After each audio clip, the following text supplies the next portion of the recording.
everybody. My name is David. I work on a lot of JVM apps, web-based, and a lot of big data processing. And on this video, I wanted to talk about proper date handling when it comes to working with Spring Data or just any JPA provider within it, within the Java world or the JVM world.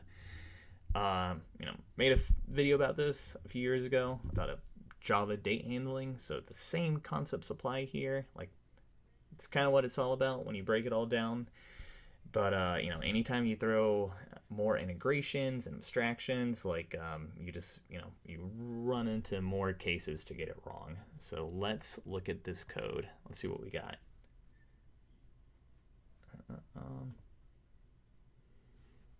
Okay, so I've got a very simple Spring Boot app here, and what this guy is going to do, we want to simulate the idea of using Spring Data in Hibernate to access a SQL Server table called book.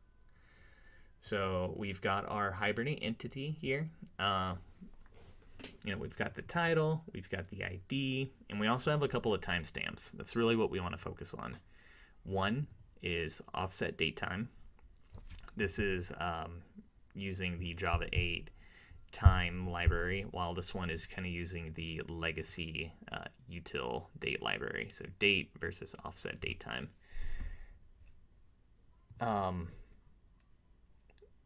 And where we are going to be focusing most of our attention is going to be in the test folder.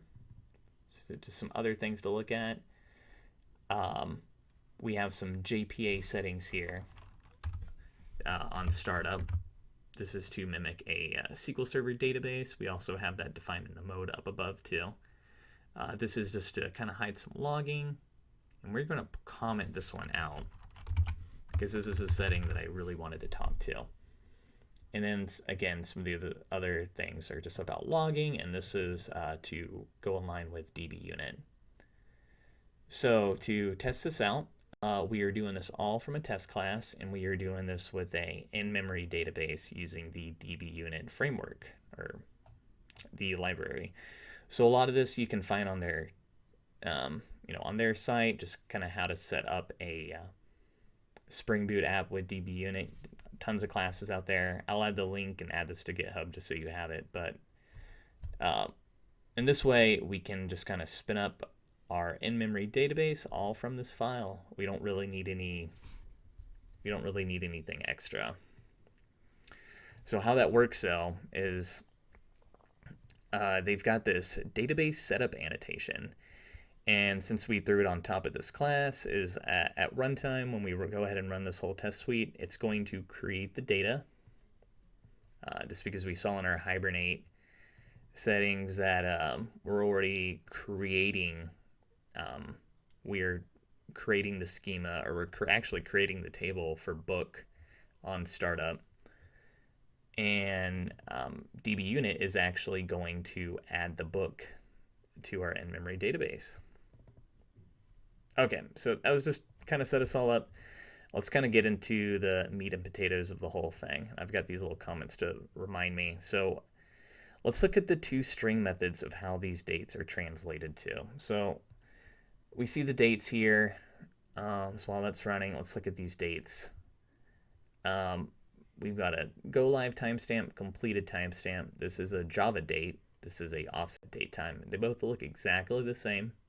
No offset information applied, but they do have the hour. And that is because SQL Server does not store offset information in the database. So this is just one of the scenarios you got to be very, very careful about what provider that you're using when you go to query this data back, because you don't want it to be translated to something you don't want it to be. And look at that. I think, so this looks good, right?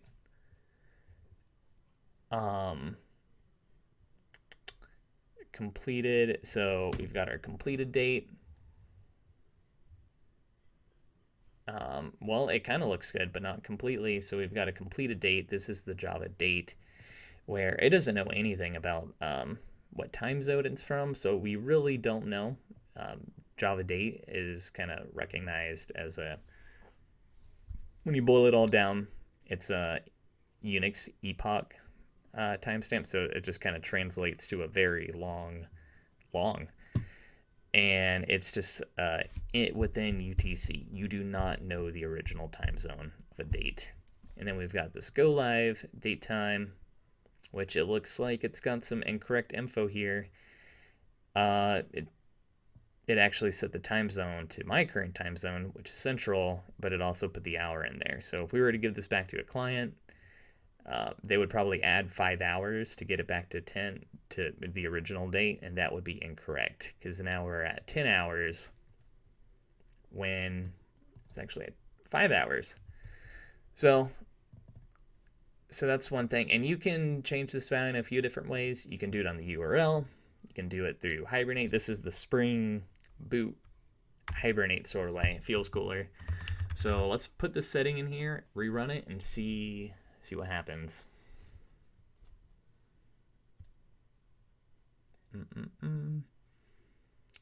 So it's running, it's doing its thing. Spring is very slow. Okay, now let's look at the timestamps. Much better. So now that we've defined it as UTC, we've got 0 hours but a -5. So to get UTC, we just add the 5. We'd have the 5 hour, and that lines up. And with Java util dates, very confusing. This is also why it's just kind of good to use the Java time library, is that this kind of looks strange, and that's because this toString uses the underlying time zone of whatever JVM that you're using.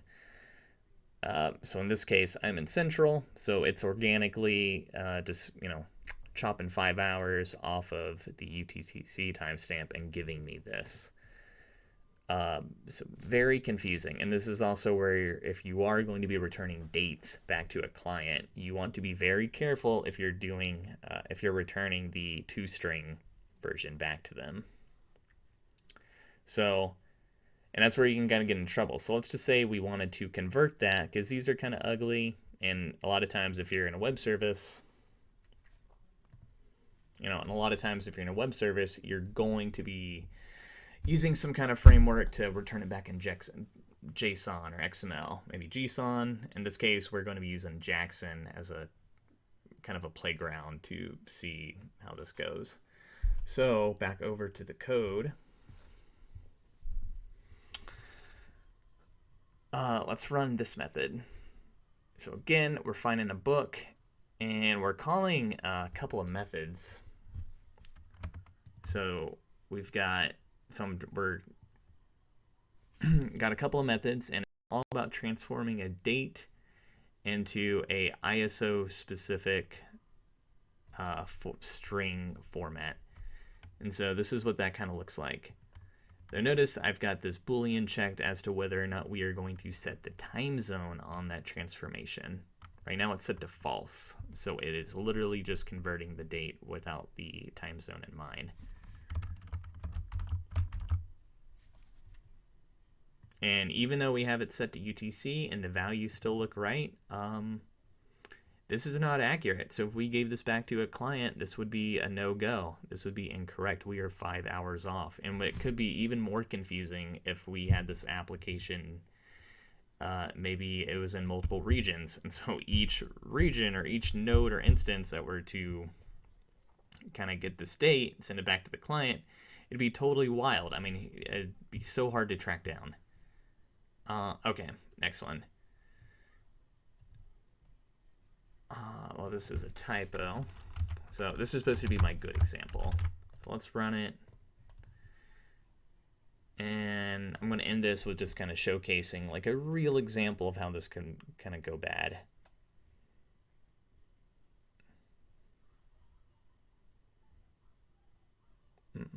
Okay, it's running. Okay, let's take a look at our timestamps.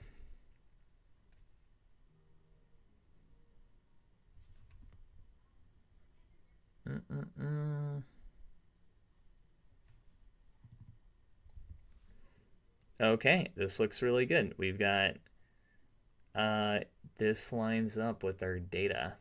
Let's drag that back over. Look at that. 2019-03-23 at 5-hour mark UTC. That is accurate using both Java date and the offset date time. Now, just to kind of really stress how important it is, I just kind of made up this silly little example. Let's just say that we wanted to tell Jackson, our serializer, that we wanted to look a specific way for clients. We don't want to print. We don't want to give them some Unix epoch time. We don't want to give them some really long, confusing string. We want to be very clear and concise with what we give them. So we're calling. So we've got this Jackson object, or this object mapper, and we're just kind of using it to map our book object to a string of JSON. That's very common for web services to, it's kind of the common thing nowadays, is that you're probably going to be returning, if you're an API specifically, you're probably going to be returning that data in XML or REST, probably REST. So let's take a look at it. So our completed date, we didn't do any processing on it, so this is just Jackson's decision on how it wanted to compute it. Looks right in this case, just because it is using a Java date. But look at that, because we wanted to get fancy and we added in our own shenanigans in here, we now have the wrong value for our go live date time. And that's just because we forgot to set the UTC. So I'll run it again, but really the whole point of this whole little video is just be careful if you're messing with dates. Try to use the new stuff if you can. Like, I know in this case the date might have actually looked better than the Java time, but with the time library, dates are thread safe. They're immutable, meaning you don't have to worry about that date changing on you somewhere on the fly. And the API and mechanisms for getting information out of that date is just so much more simple. Plus, too, if you use date, you have no idea what the original offset was, and you can just run into trouble. And you don't want the underlying system to be the one to tell you how that date needs to look.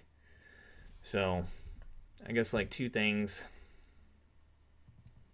If you can, try to just save everything in UTC. It makes your life easier. Try to tell your connection strings that everything is in UTC. That way you're just so crystal clear in how things need to be defined. And then from that point, it's a transformation. It's more about the view and how you want to present that date than anything about the date itself.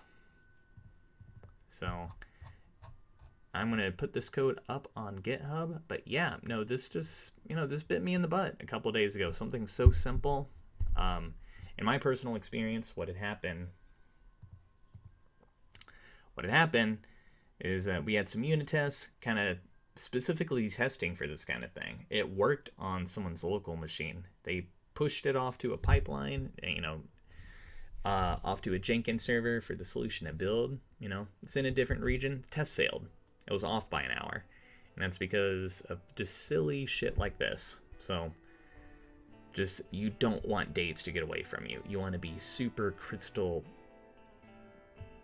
clear on how they are coming back to you. Otherwise, they're going to get caught in the wild. And if it's an API, it might be easy to fix, but dates are hard. Make sure to stay on top of it. Anyway, thank you very much for watching the video. It's pretty cool to talk about this again. See you in the next one, hopefully before the end of the year. See ya.